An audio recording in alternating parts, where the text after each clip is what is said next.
அன்பான இந்து சொந்தங்களுக்கு பணிவான வணக்கம். அநேகமான இந்துக்கள் நம்முடைய குழந்தைகளை கிறிஸ்தவ பள்ளியில கல்விக்காக அனுப்புகிறோம். பள்ளி கல்விக்காக நம்ம குழந்தைகளை அனுப்புறோம். இந்த கிறிஸ்தவ பள்ளியில நாம வேற சிந்தி, இந்து மக்கள் நம்மளோட வேற சிந்தி, நம்ம ரத்தத்தை சிந்தி தான் அந்த குழந்தைங்களுக்கு நம்ம ஃபீஸ் கட்டுறோம். அந்த அந்த ஃபீஸ் கட்டுற பணம் எதை போதிக்குதுன்னு கேட்டா, நம்மளோட இந்து தர்மத்தை விட்டுட்டு கிறிஸ்தவ மதத்தை போதிக்குது. தினமும் ஒரு மணி நேரம் பிரேயர் நடக்கும். அந்த பிரேயர்ல காலையில 1 மணி நேரம் பிரேயர் நடக்கும். அந்த பிரேயர்ல மத போதனைகள் தான் ஃபுல்லாவே நடக்கும். கிறிஸ்தவ மத போதனைகள் தான். இதுதான் நம்ம ஃபீஸ் கட்டுறோம்.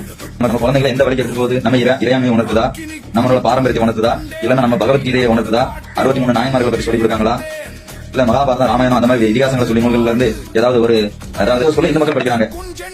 அதுல இந்து சமய நூல்களை பத்தி எவ்வளவு சொல்லி கொடுக்குறாங்க? கிறிஸ்தவத்தை பத்தி தெரிஞ்சுக்கிறது நாங்க ஃபீஸ் கட்டுறோமா?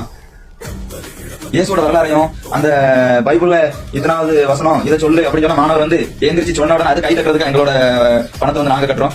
ஏன் கீதை சொல்லி கொடுங்க. கீதை என்ன புனித நூல் இல்லையா? நாங்க இந்து மக்கள் தானே. இந்து மக்களை வச்சுதானே சம்பாதிக்கிறீங்க. இந்து மக்களை வச்சுதானே உங்க ஸ்கூல்ல நடத்துறீங்க. ஏன் இந்து புராணங்களை உங்களுக்கு சொல்லிக் கொடுக்க முடியாதா? இந்து டீச்சர்ஸ் கூட சொல்லிக் கொடுங்க. இந்து வரலாறு கொஞ்சம் சொல்லிக் கொடுங்க கல்வியோட சேர்த்து.